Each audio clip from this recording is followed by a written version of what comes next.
Sword and Planet, the genre of planetary romance, the classic, pulp-tastic 50-50 blend of science fiction and fantasy. More than just barbarians in space, Sword and Planet is a long-running tradition that dates back to the earliest days of what we know as pulp fiction. In the days before the space shuttle, the EVA suit, and the International Space Station, the cosmos, by mankind's perception, was a complete mystery, a limitless vista that held wonders undreamed of. Here was the canvas upon which writers of high adventure could paint anything they wished, creating epic sagas about swashbuckling heroes on the heavenly bodies seen from Earth, and pontificating on the countless unknown facets of creation. Hail fellow travelers, Tim from Secret Fire Books here, and I've been itching to read some Sword and Planet stories recently. Now, I didn't want to just choose any old book off of my shelf. That wouldn't be fun. That wouldn't make for a gimmicky YouTube video to put on my channel. So what I've decided to do is leave the choice of my next Sword and Planet read to chance. I have right here 6 different Sword and Planet novels by 6 different writers. I've assigned each of them a number, and I have a 6-sided die, also known as a D6, by my fellow RPG fans. And so I'm going to give this a roll, and whatever number it lands on, that is the next Sword and Planet novel that I will read and hopefully do a review of here on the channel. I realize that's still not enough justification for one of my YouTube videos, so what we're also going to do is I'm going to put up the cover art and we're going to talk about these books a little. We're going to read the back blurbs and see what they're all about. Spoiler alert, they're all pretty much the same because this is Sword and Planet we're talking about. Number 1. The Gods of Mars by Edgar Rice Burroughs. Of course, our first contender represents the Barsoom series by ERB, the original master of planetary romance. I read the first book in the series, A Princess of Mars, last year, and I thoroughly enjoyed it. And I have it on good authority that this second book is actually one of Burroughs' best novels. So, let's see what it says on the back. Return to peril. After the long exile on Earth, John Carter finally returned to his beloved Mars. But the beautiful Dejah Thoris, the woman he loved, had vanished. Now he was trapped in the legendary Eden of Mars, an Eden from which none ever escaped. Number 2. Almuric by Robert E. Howard. Howard is one of my favorite authors of all time, and this book, as far as I'm aware, was his only attempt at a science fiction novel. I say attempt because he was actually unable to finish it before his untimely death. However, it was finished and published in 1939, with a handful of other writers suspected of the deed. The foremost suspect is actually Howard's editor, Otis Adelbert Klein, well known for writing his own Sword and Planet stories. In any case, I'm excited to give this book a shot. Well, a 1 in 6 chance at a shot, anyway. Let's check out the back blurb. Planet of the Hellspawn. Almuric.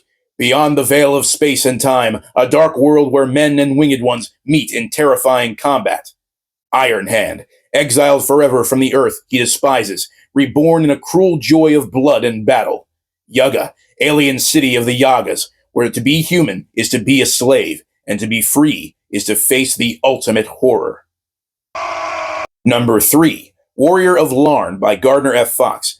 Now, I haven't read either of these Llarn books before, but I have read some of Fox's other fiction, and I find him to be a very competent meat-and-potatoes adventure story writer. And also, my good friend Pulp Mortem reviewed this book not long ago on his channel, and he gave it quite a favorable recommendation, so I'm excited. Let's flip over this gorgeous Frank Frazetta cover and see what it's all about. Near Canopus, there is a small red sun, around which 11 planets revolve. One of these is Llarn, a world which resembles Earth in some ways, but in others is exotically different. There were men and women there, fallen empires, forgotten cities, and roving barbarians striving to rise. And there were the dreaded remnants of a hideous atomic disaster, eons past. Things that once were men, with powers that bordered on the evilly miraculous. Alan Morgan came to Llarn at the behest of one of these warped man-monsters to act as his envoy in a world-shaking mission. But Alan was no puppet, and the story of his extraordinary adventures on a world of swordplay and wonders is a constantly exciting novel. Number 4. The Goddess of Ganymede by Michael D. Resnick.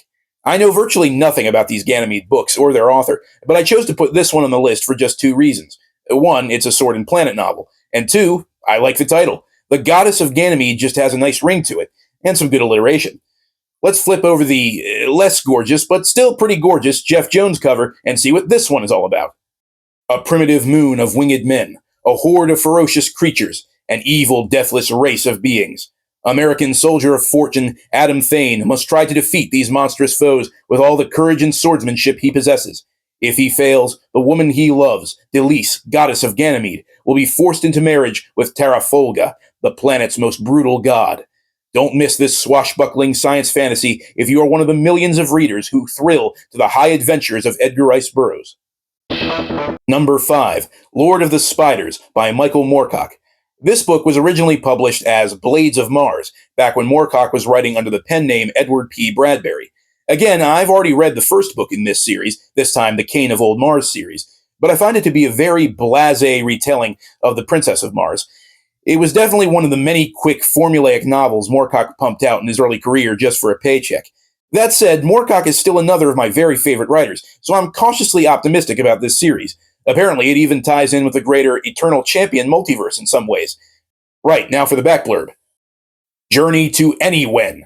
Michael Caine had to return to Mars. The siren call of the ancient planet filled his blood with longing, both for a world that was his own and for the lovely Queen Shizala, the alien who had claimed permanent possession of Caine's heart.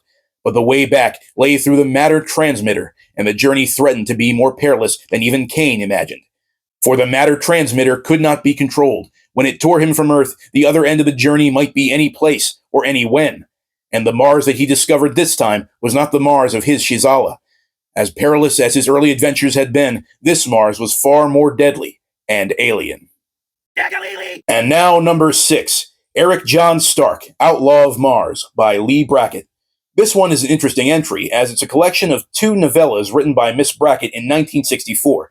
However, in the 1970s, she would reintroduce the character of Eric John Stark in a new series of novels starting with The Ginger Star, which to my knowledge has nothing to do with this first book, except that it's a sword and planet, and it has a main character named Eric John Stark.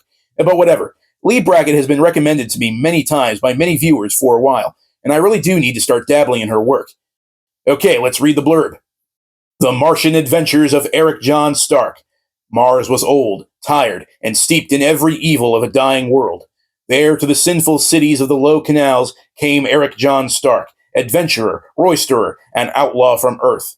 But there were evils more ancient and fearsome than could be found in the decadence and vices of the tribes and cities.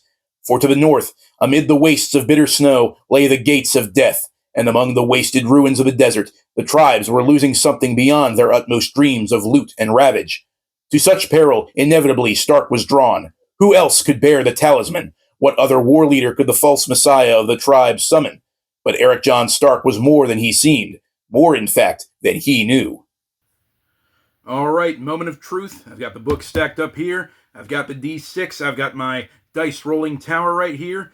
Time to roll this and see what my next Sword and Planet read will be. Gotta really shake this up. Get all the luck molecules jangling around here. Let's see. Here we go. 6.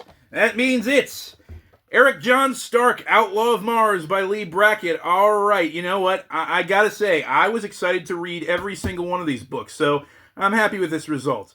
All right, it's about time I get around to some Lee Brackett. All right, well, that's it. That's going to be my next Sword and Planet read. Look forward to seeing me talk about this book sometime here on the channel. All right, until next time, guys, as always, farewell and keep reading.